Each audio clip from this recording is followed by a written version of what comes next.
Asahan na raw sa mga susunod na linggo ang bahagyang pagbilis sa galaw ng antas ng inflation sa bansa, partikular na sa mga produktong pang-agrikultura habang papalapit ang holiday season ayon sa PSA. Tunghayan ang kabuuan ng balita mula kay Criza Lopez. Mula sa 1.7% na inflation rate noong September 2025, hindi na bago ang antas na inflation noong buwan ng Oktubre. Batay sa ulat ng Philippine Statistics Authority o PSA, unang nakapag-ambag sa antas ng inflation ang presyo ng housing, water, electricity, gas and other fuels.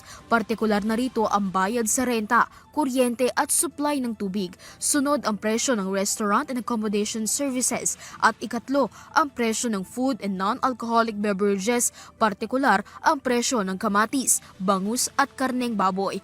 Ayon kay PSA National Statistician and Civil Registrar General Undersecretary Claire Dennis Mapa, September pa lamang nakitaan na ng pagbaba ng 1% ang inflation sa food basket. Nabanggit ni Mapa na ang ilan sa mga nakapag-ambag sa mabagal na food inflation ang pagbaba ng presyo ng bigas, mais at iba pang karne.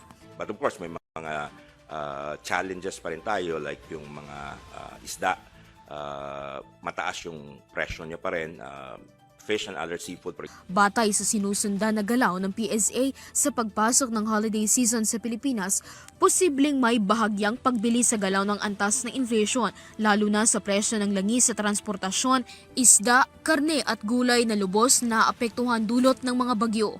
At of course, yung malaking contribution talaga yung flooding na nangyari in the past months, ano? So kasi nag-trigger ito nung naalala nyo noong July, di ba? Mas malaki yung areas na affected by typhoon, kaya nagkaroon tayo ng 10% noong August kaagad. Pahayag ni Department of Economy, Planning and Development Secretary Arsenio Balisacan, ang mabagal na paggalaw ng inflation rate sa Pilipinas ay salamin ng maagap na pagpapatupad ng mga hakbangi ng pamahalaan na maayos ang kondisyon ng supply.